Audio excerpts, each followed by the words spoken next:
Hello， 大家好，歡迎返嚟我哋頻道。今日同大家分析一場日職聯嘅護級大戰，湘南比馬對東京綠茵。呢場波可以話係兩隊護級球隊難兄難弟嘅對決。我哋用4個角度去睇實力、讓球、大細球同埋歐賠，逐步拆解俾大家聽。實力面分析，先講實力面。湘南比馬依家排緊聯賽第19。排緊尾2，成績得返25分，仲要近期6連敗，狀態慘不忍睹。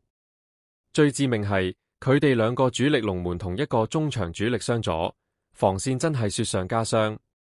至於東京綠茵就排16位，表面高少少，但其實都仲係護級邊緣。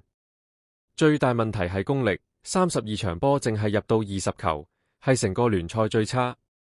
今場仲要兩個前鋒傷咗，基本上冇咩火力。換句話講，一邊防守最難，一邊進攻最難，真係典型嘅難兄難弟對決。讓球解讀，再睇讓球，呢場初盤開平手，但湘南主場水位竟然高過 1.05， 已經係莊家唔信佢嘅信號。後尾盤口更加誇張，由平手直接升到東京綠茵讓平半。呢個變化代表咩？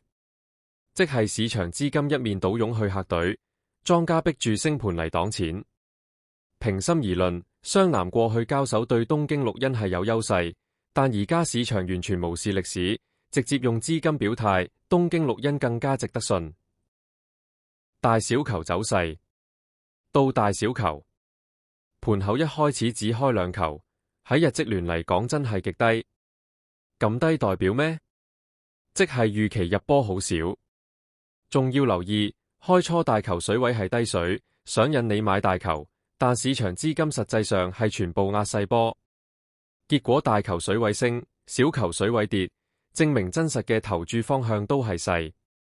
有啲莊甚至開到 2.5 球，但細波水位低到 0.5， 等於話俾你聽，呢場波大機會細過 2.5 球。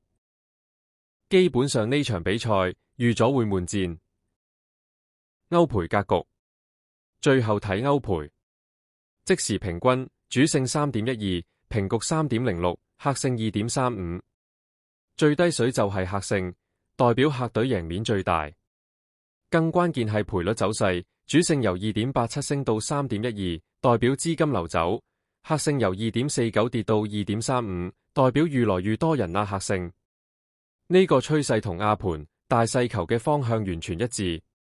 換句話講，歐賠就係最後一錘定音，直頭話俾我哋知，客隊東京綠茵更可信。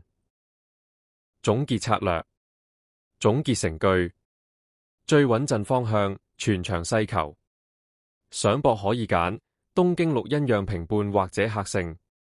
比分預測0-0或者0-1。好啦，今集分析就到呢度。大家覺得呢場波真係會悶到爆？定係會有驚喜爆冷？記得留言講下你嘅心水。如果你中意呢條片，記得俾個 like，share 埋俾朋友，仲要訂閱我哋頻道，冚埋個小鐘仔，下次有新片第一時間通知你。